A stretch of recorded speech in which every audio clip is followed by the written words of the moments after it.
मेरे प्यारे देशवासियों, नमस्कार।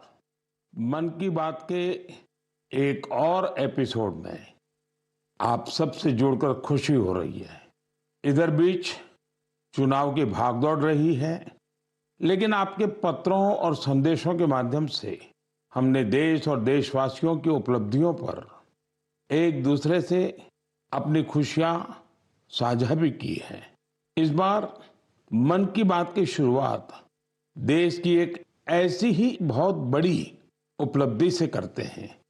साथियों, भारत ने विज्ञान को हमेशा देश की प्रगति से जोड़कर देखा है। इसी सोच के साथ हमारे वैज्ञानिक सिविल न्यूक्लियर प्रोग्राम को आगे बढ़ा रहे हैं। उनके प्रयासों से यह कार्यक्रम राष्ट्र निर्माण में अहम योगदान दे रहा है। इससे हमारी इंडस्ट्रियल ग्रोथ को, एनर्जी सेक्टर को, हेल्थ केयर सेक्टर को बहुत लाभ हुआ है। खेती किसानी से लेकर आधुनिक इनोवेटर्स को भी भारत के सिविल न्यूक्लियर प्रोग्राम ने बहुत मदद की है। साथियों, कुछ ही दिन पहले हमारे न्यूक्लियर साइंटिस्ट ने एक और बड़ी उपलब्धि से भारत का गौरव बढ़ाया है। तमिलनाडु के कलपक्कम में फास्ट ब्रीडर रिएक्टर ने क्रिटिकलिटी हासिल कर ली है। दरअसल क्रिटिकलिटी वह स्टेज है जिसमें रिएक्टर पहली बार self sustaining nuclear chain reaction में सफलता हासिल करता है। इस स्टेज का मतलब है रिएक्टर का ऑपरेशन फेज में पहुंचना। भारत की न्यूक्लियर एनर्जी जर्नी में एक ऐतिहासिक माइलस्टोन है। और बड़ी बात यह भी कि परमाणु रिएक्टर पूरी तरह स्वदेशी तकनीक से निर्मित है। साथियों, इसे ब्रीडर रिएक्टर क्यों कहते हैं, इसके पीछे भी एक वजह है। एक ऐसा सिस्टम है जो ऊर्जा के उत्पादन के साथ साथ भविष्य के लिए नया ईंधन भी खुद ही तैयार करता है। साथियों, मुझे मार्च 2024 का वह समय भी याद है जब मैं कलपक्कम में रिएक्टर की कोर लोडिंग का साक्षी बना था। मैं उन सभी को बधाई देता हूं जिन्होंने भारत के परमाणु कार्यक्रम में अपना अमूल्य योगदान दिया है। देशवासियों का जीवन बेहतर और आसान बनाने के लिए उनका यह प्रयास बहुत ही सराहनीय है। इससे विकसित भारत के हमारे संकल्प को भी एक नई ऊर्जा मिलेगी। मेरे प्यारे देशवासियों, मन की बात में आज मैं एक ऐसी शक्ति की बात करना चाहता हूं जो अदृश्य है, लेकिन जिसके बिना हमारा जीवन एक पल भी न चले। यही ताकत भारत को आगे बढ़ा रही है। यह हमारी पवन शक्ति है। हमारे प्राचीन ग्रंथों में कहा गया है, वायुर्वा इति व्यष्टि वायुर्वै समष्टिः, अर्थात वायु सिर्फ एक तत्व नहीं है, यह जीवन की ऊर्जा है, यह समष्टि की शक्ति है। साथियों, आज यही पवन शक्ति भारत के विकास की नई कहानी लिख रही है। भारत ने हाल ही में पवन ऊर्जा यानी विंड एनर्जी में बड़ी उपलब्धि हासिल की है। अब भारत का wind energy generation capacity 56 gigawatt से अधिक हो चुकी है। पिछले एक साल में ही करीब 6 गीगावाट नई क्षमता जुड़ी है। विंड एनर्जी में भारत तेजी से आगे बढ़ रहा है और दुनिया भी हमारी तरफ देख रही है। साथियों, आज भारत विंड एनर्जी कैपेसिटी में दुनिया में चौथे स्थान पर है।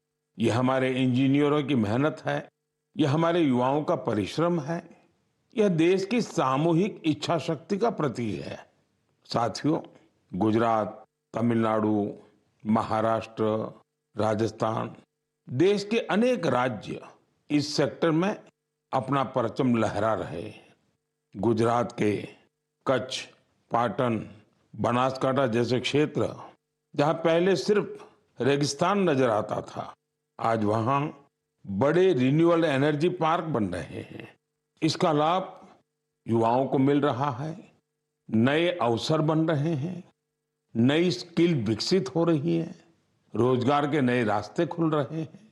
साथियों, भारत के विकास के लिए सौर और पवन ऊर्जा जरूरी है।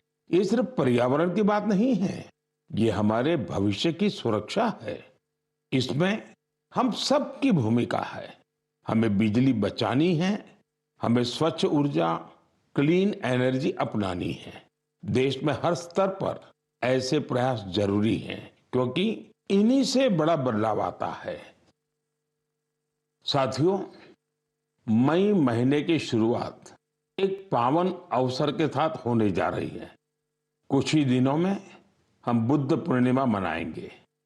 मैं आप सभी देशवासियों को अपनी अग्रिम शुभकामनाएं देता हूं। भगवान गौतम बुद्ध का जीवन संदेश आज भी उतना ही प्रासंगिक है। उन्होंने हमें सिखाया है कि शांति हमारे भीतर से शुरू होती है। उन्होंने बताया है कि स्वयं पर विजय सबसे बड़ी विजय होती है। आज दुनिया जिस तरह के तनावों और संघर्षों से गुजर रही है, ऐसे समय में बुद्ध के विचार और भी अहम हो गए हैं। साथियों, दक्षिण अमेरिका के चिली में एक संस्था भगवान बुद्ध के विचारों को आगे बढ़ा रही है। लद्दाख में जन्मे ड्रपपोन ओजेर रिनपोछे के मार्गदर्शन में काम हो रहा है। यह संस्था ध्यान और करुणा को लोगों के जीवन से जोड़ रही है। कोची गुआज घाटी में बना स्तूप लोगों को शांति का अनुभव कराता है। वाकई यह देखकर गर्व होता है। भारत की प्राचीन धारा दुनिया तक पहुंच रही है। दूर दराज के लोग भी इससे जुड़ रहे हैं। साथियों, बौद्ध परंपरा हमें प्रकृति से जुड़ना भी सिखाती है। भगवान बुद्ध को ज्ञान एक वृक्ष के नीचे मिला था। प्रकृति हमारे जीवन का अभिन्न हिस्सा है। देश में भी ऐसे प्रयास हो रहे हैं। कर्नाटका में कर्मा मोनेस्ट्री इसका अच्छा उदाहरण है। यह मठ एक जीवंत वन क्षेत्र है जो 100 एकड़ में फैला है। इस वन में 700 से अधिक देसी वृक्षों को संरक्षित किया गया है। साथियों, बुद्ध का संदेश सिर्फ अतीत नहीं है, यह आज भी प्रासंगिक है और भविष्य के लिए भी जरूरी है। बुद्ध पूर्णिमा का यह अवसर प्रेरणा देता है। हम अपने जीवन में शांति बढ़ाएं, करुणा अपनाएं और संतुलन के साथ आगे बढ़ें।